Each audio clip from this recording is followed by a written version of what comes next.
સુરતમાં એક યુવક કોર્ટમાં આવ્યો હતો। ત્યારબાદ કોર્ટ બહારથી જ યુવકનું અપહરણ કરીને તેને કારમાં લઈ જવામાં આવ્યો હતો। રૂપિયાની માંગ કરીને તેને પોલીસ ફરિયાદ કરી તો જાનથી મારી નાખવાની ધમકી આપવામાં આવી હતી, જેથી યુવકે અપહરણકારો સામે પોલીસ ફરિયાદ નોંધાવી છે। હાલ પોલીસે સમગ્ર મુદ્દે ગુનો નોંધીને વધુ તપાસ હાથ ધરી છે।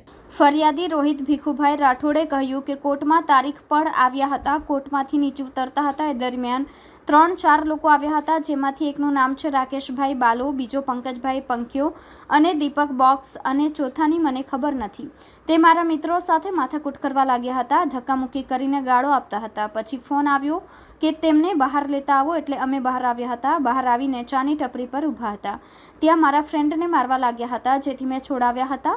મેં પછી કહ્યું કે શું મગજમારી છે, તો મને પણ અપશબ્દો કહેવા લાગ્યા હતા। પછી મને ખભે હાથ મૂકીને અપહરણ કરીને લઈ ગયા હતા, કારમાં લઈ ગયા અને આગળ પેટ્રોલ પંપ પર ગાડી ઊભી રાખી। ત્યાં 2 વ્યક્તિ બાઇક પર આવ્યા હતા, જેમાંથી એકને હું ઓળખું છું।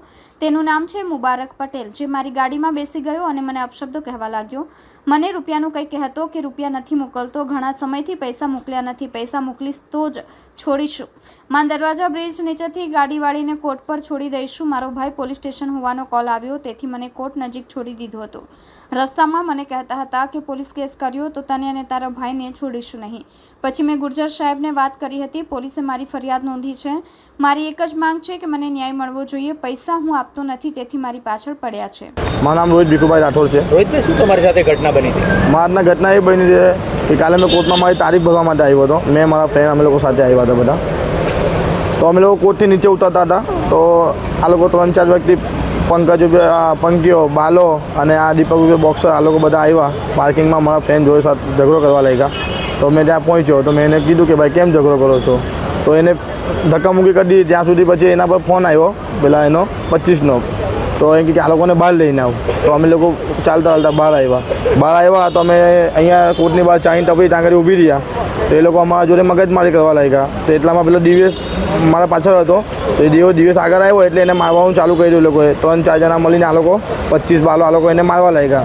તો મેં એને છોડાયતો કર્યો, તો છોડાઈને જરાક એને દૂર મોકલો, તો મને કે તેરે કો લેકે ચલતે, મને કોલર પકડીને ડાયરેક્ટ હાથ મૂકીને ડાયરેક્ટ ગાડીમાં જબરદસ્તી બેસાડી લીધો એટલે મારા ફ્રેન્ડ લોકો જતા રહ્યા। પછી મને ગાડીમાંથી બેસાડીને એ લોકો સીધો આ બાજુ માન દરવાજા બાજુ લઈ જતા હતા। એમાંથી આગળ પેટ્રોલ પંપ પર ગાડી ઊભી રાખી એ લોકોએ, ત્યાંથી પેલો મુબારક પટેલ કરીને છે એ ગાડીમાં આવીને બેસી ગયો અને મને અપશબ્દ બોલવા લાગ્યો। એના પાસે સામાન એ લોકો પાસે બધું હતું, ચાકુ એવું, ને એ લોકો મારા પાસે બધી પૈસાની વાત કરતા હતા કે પૈસા મંગા લો, तो बोले तेरे को छोड़ेंगे, नहीं तो बोले तेरे को छोड़ने वाले हैं नहीं, बोले और तेरे को उधर आवास में लेके जा रहे, बोले आज तेरा गेम कर डालने वाले हैं। આવી બધી વાતો એ લોકો કરતા હતા।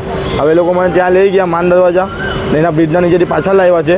એટલા મારો ભાઈ પોલીસ સ્ટેશન પહોંચ્યો, એનો ફોન આવ્યો મારા પર, તો એ ફોન લાઉડસ્પીકર પર હતો એટલે પેલા સાહેબનો અવાજ સાંભળો તો એ લોકો મને પાછા ત્યાંથી વરાઈને અહીં કોર્ટની બહાર છોડી ગયા છે ને એ લોકો મને જાનથી મારવાની ધમકી આપતા હતા।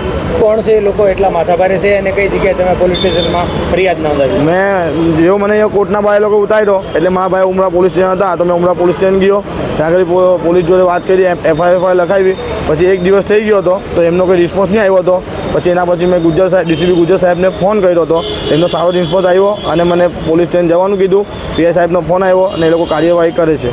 શું માંગ છે તમારી? માંગ તો એ જ છે સાહેબ કે ન્યાય મળવું જોઈએ ને આવી ઘટના બીજી અમારા બનવી જોઈએ, કેમ કે આવી ઘટના 2-3 વાર બની ગઈ છે। પહેલાં પણ મારા ફ્રેન્ડને એ લોકો પહેલાં પણ માર્યો હતો, 1 વર્ષ પહેલાં અમારી ગાડી ફોન નાખી હતી, પણ જ્યારે મેં ડિનોલી પોલીસ સ્ટેશન કમ્પ્લેન કરી હતી પણ એટલો કંઈ નિકાલ આવ્યો નહીં હતો ને હવે આ બીજી ઘટના અમારા બની ગઈ છે। એ લોકો વારંવાર અમારા પાસે પૈસાની માંગણી કરે છે। મારા મંડપનો ધંધો છે, પહેલાં અમે હાથે રહેતા હતા, એમને ખબર છે કે આ લોકો પૈસા કમાય છે એટલે પૈસાની માંગણી કરે છે લોકો ઘડી ઘડી અમારા જોડે।